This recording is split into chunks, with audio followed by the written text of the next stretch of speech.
제20장 하나님의 부권에 관한 진리들.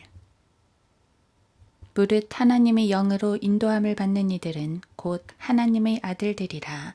너희는 다시 두려워하는 종의 영을 받지 아니하였고 양자 되는 영을 받았으므로 그에 따라 우리가 아바 아버지라 부르짖느니라. 로마서 8장 14, 15절. 위의 말씀에서 아바는 히브리어로 아버지를 말한다. 성경에서 바라바라는 이름도 이 단어에서 나왔다. 바라바는 누구의 아들이라는 뜻으로 예를 들어 바요나 시몬은 요나의 아들 시몬이라는 뜻이다. 따라서 바라바는 바는 누구의 아들이라는 뜻이고 아바는 아버지라는 말이니까 그것은 아버지의 아들이라는 뜻이다. 그러고 보면 아버지의 아들이신 예수 그리스도께서 아버지의 아들이라는 뜻의 이름을 가진 자 바라바를 대신해서 죽으신 것이 의미심장하지 않은가? 어떻게 헬라어, 히브리어를 운운하는 학자들은 이런 현상을 놓칠 수 있었을까? 하나님의 아들께서는 하나님의 아들을 위해서 죽으셔야 했던 것이다. 로마서 15장 12에서 15절, 누가복음 3장 38절. 로마서 8장을 기록한 사도는 또한 갈라디아서에서도 이렇게 말한다.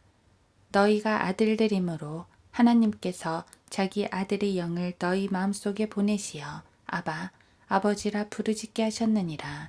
그러므로 너는 더 이상 종이 아니요 아들이니 아들이면 그리스도를 통한 하나님의 상속자니라. 갈라디아서 4장 6, 7절. 당신이 하나님의 아들이 되었다면 하나님의 상속자와 하나님의 아들 예수 그리스도와 함께한 공동 상속자가 되었으며 주님과 함께 고난을 받으면 또한 주님과 함께 영광도 받을 것이다. 로마서 8장 17절. 이 말씀들은 하나님의 아버지 되심을 다루고 있다. 자유주의자들은 하나님의 아버지 되심과 인류의 형제됨에 대해 말하기를 좋아한다. 그러나 그것은 거짓말이며 속임수일 뿐이다. 하나님께서는 모든 사람의 아버지가 아니시기 때문이다. 예수 그리스도께서는 수많은 사람들에게 너희는 너희 아비 마귀에게서 나와서 너희 아비의 정욕을 행하고자 하는도다 라고 말씀하셨다. 요한복음 8장 44절. 또 말씀하시기를 너희가 한 사람의 계종자를 얻으려고 바다와 육지를 두루 다니다가 얻고 나면 그를 너희보다 2배나 더 악한 지옥의 자식으로 만들기 때문이라고 하셨다. 마태복음 23장 15절. 사도 바울은 이 세상에 태어나는 사람은 남자든 여자든 모두 불순종의 자녀요 진노의 자녀라고 말하고 있다. 에베소서 2장 2, 3절. 이 세상에 태어나는 사람들 중에 날 때부터 하나님의 자녀인 사람은 없다. 첫 번째 출생이 잘못되었기에 사람은 누구나 거듭나야 하는 것이다. 이 세상의 어떤 종교도 이 문제를 해결해 줄 수 없다. 교회에 다닌다고 해서 출생의 문제를 해결할 수 있다고 생각하는 어리석은 사람이 있겠는가? 또한 침례가 출생의 문제를 해결해 줄 수도 없다. 첫 번째 출생의 문제에 대한 해법은 새로운 출생밖에 없다. 그래서 주님께서 너희는 거듭나야만 한다고 말씀하신 것이다. 요한복음 3장 7절. 이런 것을 말하면 예수 그리스도를 거부하는 인본주의자들은 유아 때 죽은 아기들은 어떻게 되는 거냐고 반문한다. 이렇게 묻는 이유는 그들의 마귀적인 삶을 용납하지 않으시는 거룩하신 하나님께 대한 그들 자신의 책임을 면하고 싶어서이다. 아기들은 걱정할 필요가 없다. 물론 아기들이 구원받은 것은 아니다. 아기들 또한 다른 모든 사람처럼 허물과 죄들 가운데서 태어난다. 에베소서 2장 1절. 그러나 주님께서는 성경에 기록된 율법을 모르거나 양심의 도덕법을 모르는 어린아기에게는 죄를 전가하지 않는다. 로마서 4장 8절, 15절, 5장 13절, 신명기 1장 39절. 하나님께서는 아기들에게 죄를 묻지 않으신다. 아이는 자신이 행하는 잘못이 하나님의 율법을 위반하는 것임을 알기까지는 구원받지 않아도 안전한 것이다. 사람이 거듭날 때 그 새로운 출생은 아기로 태어나 점점 자라난다는 점에서 몸의 출생과 유사하다. 그리스도인은 예수 그리스도의 은혜와 주님을 아는 지식과 그와 같은 것들 안에서 자라나야 한다. 베드로후서 3장 18절, 에베소서 4장 15절.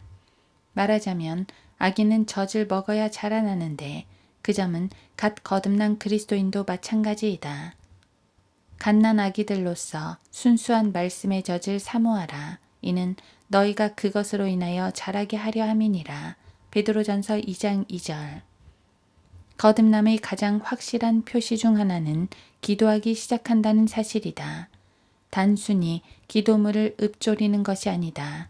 구원받지 못한 카톨릭교도와 힌두교도, 불교도, 모슬렘 등도 기도문을 반복한다. 마태복음 6장 7절. 지옥에 떨어져야 할 바리새인으로 살았던 바울도 구원받기 전에 기도했다. 빌립보서 3장 5절. 누가복음 18장 11, 12절. 그러나 하나님께서는 바울이 다마스커스로 가는 길에서 부활하신 예수 그리스도를 대면하고 나서야 그가 기도하고 있느니라고 말씀하신다. 사도행전 9장 11절. 구원에 있어서 가장 큰 복들 중 하나가 바로 기도하는 법, 곧 하나님께 말씀드리는 법을 배우는 것이다. 나는 죄인이 오직 믿음으로만 구원받는다는 진리를 알고 있다. 사도행전 16장 31절. 그러나 성령님의 책망을 받은 죄인은 자연스럽게 구원을 위해서 하나님을 부르기 마련이다. 로마서 10장 9, 10, 13절. 어떤 그리스도인들은 예수 그리스도를 믿을 때 영접 기도를 따라했다면 구원받은 것이 아니라고 주장한다. 기도는 행위이며 아무도 행위로 구원받을 수 없기 때문이라는 것이다. 에베소서 2장 8, 9절, 디도서 3장 5절. 그러면서도 그들은 구원받고 난 다음에는 하나님께 감사의 기도를 드려야 한다고 말한다. 그러나 그들의 가르침에 따르면 그것 또한 행위가 될 것이며 따라서 구원받지 못하게 될 것이다. 그래서 그렇게 가르치는 자들은 여러 번 믿음의 고백을 반복할 수밖에 없다. 그들 자신이 충분히 제대로 믿었거나 충분히 제대로 회개했는지, 기도하지 말았어야 했는데 기도했는지, 기도했어야 했는데 기도하지 않았는지 그들 스스로 잘 모르기 때문이다. 잘 들어라. 만약 당신이 믿음과 진실함으로 예수 그리스도를 불러 당신을 구해달라고 말씀드리므로 성경이 가르치시는 대로 했다면 고린도전서 15장 3, 4절. 기도를 했든지 안 했든지 당신은 구원받은 것이다. 당신에게 주시는 예수 그리스도의 약속이 여기 있다. 내게 오는 자는 내가 결코 내어 쫓지 아니하리라. 요한복음 6장 37절. 또한 분명히 알 것이 있다. 당신의 죄들이 십자가에 달리신 예수 그리스도께 전가되었어도 당신이 그 지불한 값을 취하지 않으면 아무 유익이 없다는 것이다. 즉, 그 전가를 스스로 받아들이지 않으면 유익이 없다는 것이다.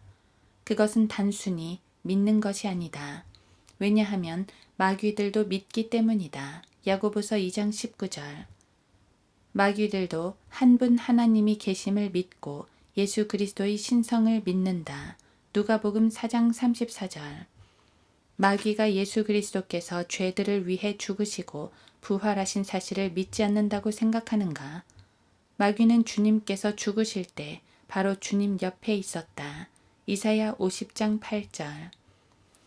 마귀와 그 수하의 마귀들도 성경에 있는 모든 것을 믿는다. 그러나 그것이 그들에게 유익을 주지는 않는 것이다. 따라서 단지 믿는 것이 아니라 받아들이는 것, 곧 영접해야 함을 알 수 있다. 요한복음 1장 12절. 따라서 한 사람이 예수 그리스도께 믿음으로 나아오면 그는 아기가 부모에게 소리 지르듯 하나님을 부르게 된다. 아기가 배고프다고 소리 지르면 그것은 젖을 먹고 싶다는 뜻이다. 아기는 돼지고기, 바비큐나 스테이크는 먹을 수 없다. 목에 걸려버릴 것이다. 아기는 젖이 필요하다. 예수 그리스도를 믿고 갓 구원받은 사람, 곧 영적 아기는 순수한 말씀의 젖을 먹고 싶어서 운다. 베드로전서 2장 2절. 아기가 필요한 것은 성경의 간단하고 근본적인 진리들이지 단단한 음식, 곧 고기가 아니다. 히브리서 5장 12절, 14절, 고린도전서 3장 1, 2절. 극단적 칼빈주의자들처럼 창세기 1장 이전에 하나님의 미리하심 속에 있었던 하나님의 영원한 판결들을 아기들에게 들이대서는 안 된다. 극단적 세대주의자들처럼 교회가 언제 시작되었냐는 논쟁이나 사도행전의 경륜적 세부 사항들을 제시해서도 안 된다. 은사주의자들처럼 성령 침례의 초기 증거를 운운하며 아기에게 부담을 줘서도 안 된다. 마태복음 16장, 사도행전 2장, 히브리서 6장 등 어려운 장으로 성경을 가르쳐서도 안 된다. 그런 것은 그리스도 안에 있는 아기들을 죽이는 것이다. 고기는 아기에게 유익을 주지 못하고 오히려 목에 걸려 죽게 한다. 아기는 성경의 근본적인 진리들 위해 확고한 기반을 다져야 한다. 소위 믿음의 근본 사항들로 알려진 진리들인데 그것은 성경의 권위, 그리스도의 신성, 동정녀 탄생, 구원의 위대한 교리들, 예수 그리스도의 다시 오심 등이다. 아이는 자라면서 자신의 아버지를 크게 존경하게 된다. 어린아이들은 자신의 아버지가 뭐든지 다 할 수 있고 뭐든지 다 고칠 수 있다고 믿는다. 도덕적인 가정에서 자란 아기는 자기 아빠가 세상에서 가장 위대한 인물이라고 생각한다. 아빠가 그 어린아이에게는 하나님과 같은 존재인 것이다. 물론 여기서 도덕적인 가정이란 두 변태 성욕자가 함께 살면서 실제 결혼을 한 것처럼 가장하고 아이들을 입양해서 부모의 더러운 생활 양식을 배우도록 하는 것을 말하는 것이 아니다. 우리는 여기서 하나님의 자녀가 아버지 하나님을 어떻게 보는가를 알 수 있다. 그리스도인은 자신의 아빠가 가장 위대한 분이시며 모든 것을 고칠 수 있음을 알고 있다. 문제는 하나님께서 뭔가를 하실 수 있느냐, 없느냐가 아니다. 우리는 하나님께서 그분의 속성과 성품의 한계 안에서 모든 것을 하실 수 있음을 안다. 우리는 하나님의 능력을 의심하지 않는다. 다만 하나님의 뜻이 무엇인지에 대해서만 궁금해할 뿐이다. 그러나 하나님께서 뭔가를 하실 수 있다고 해서 하나님께서 반드시 그것을 하실 것임을 의미하지는 않는다는 사실이 어린 그리스도인들에게는 잘 이해가 되지 않는다. 어린 그리스도인은 하나님께 뭔가를 구했는데 그 그리스도인이 원하는 것을 주시지 않으면 하나님과 성경을 의심하기 시작한다. 그러나 하나님께서 당신의 기도에 항상 예스라고 하시지 않는다고 해서 하나님께서 당신을 사랑하시지 않거나 당신을 위해 최선을 다하시지 않는 것은 아니다. 만약 하나님께서 당신이 원하는 방식으로 기도에 응답하시지 않는다면 그것은 당신이 받아서 좋은 것이 아닐 수도 있다. 당신은 아빠가 당신을 돌보고 계시고 모든 일이 협력하여 선을 이루도록 역사하고 계심을 믿어야 한다. 로마서 8장 28절. 성경은 말씀하신다. 아버지가 자식을 불쌍히 여김같이 주께서도 자기를 두려워하는 자들을 불쌍히 여기시나니. 시편 103편 13절. 하나님의 자녀로서 당신이 아버지 하나님과의 관계에서 알아야 할 것은 때때로 아빠가 매를 들기도 하신다는 사실이다. 때때로 아이는 매를 맞으면서 배워야 하기에 아버지는 매를 드는데 잠언 22장 15절, 23장 13, 14절, 29장 15절. 그것은 하나님의 자녀에게도 마찬가지다. 주께서 그의 사랑하시는 자를 징계하시고 그가 받으시는 아들마다 매질하시느니라. 히브리서 12장 6절.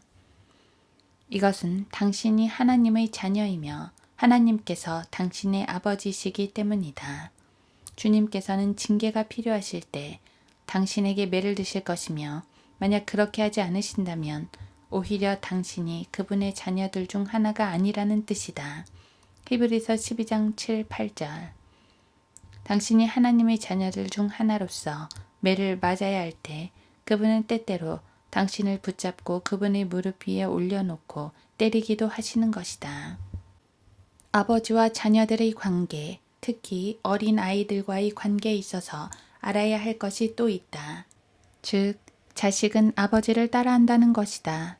나는 밥 존스 대학 재학 시절 트레일러에서 살았었다.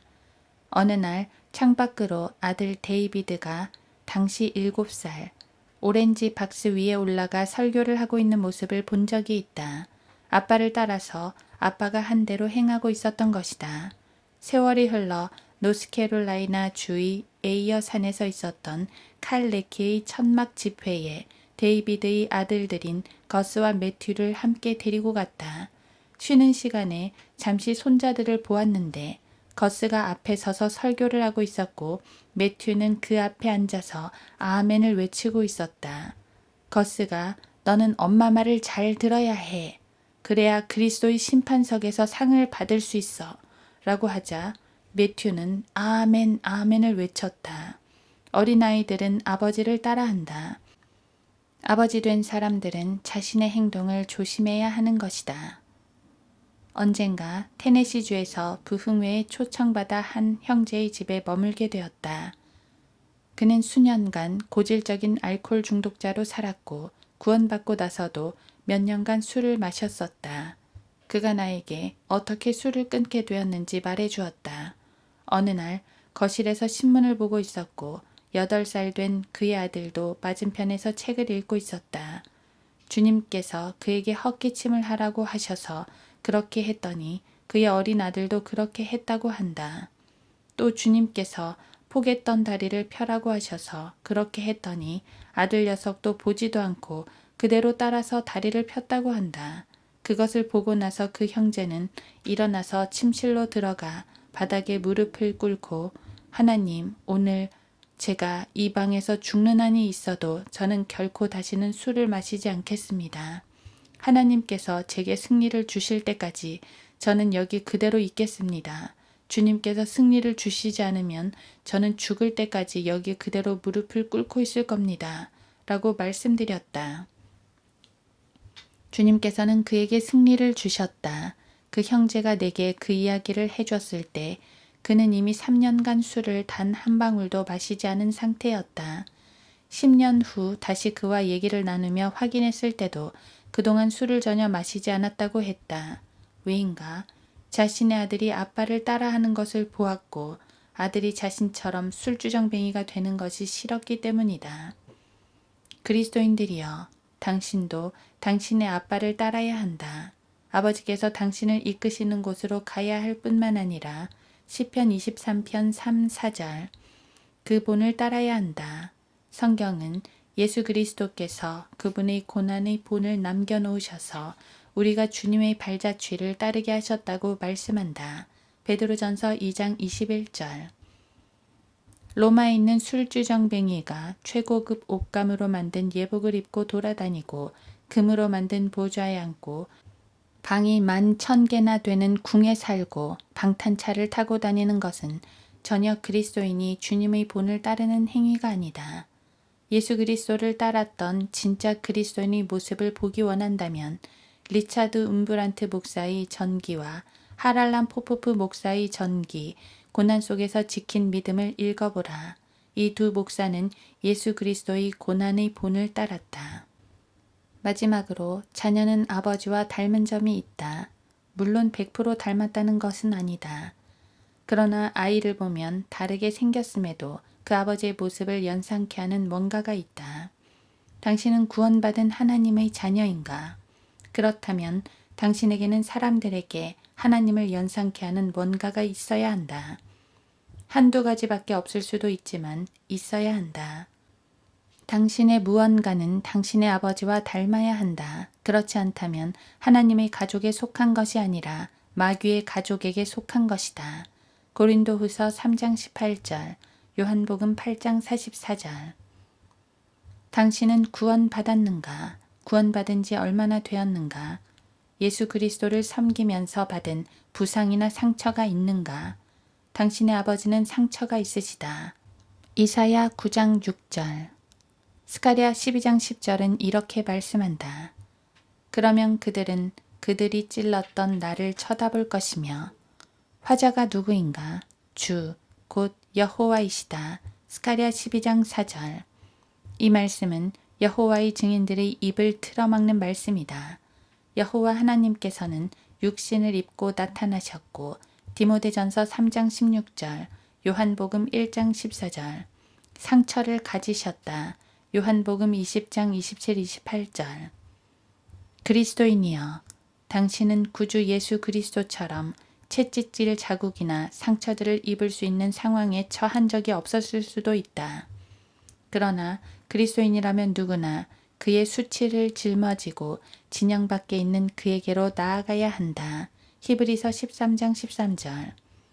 사람들이 욕하고 박해하고 예수 그리스도를 증거하는 당신을 험담할 수도 있다. 마태복음 5장 11절. 잃어버린 바 된 세상은 구주 예수 그리스도를 사랑하지 않기에 당신도 사랑하지 않는 것이다.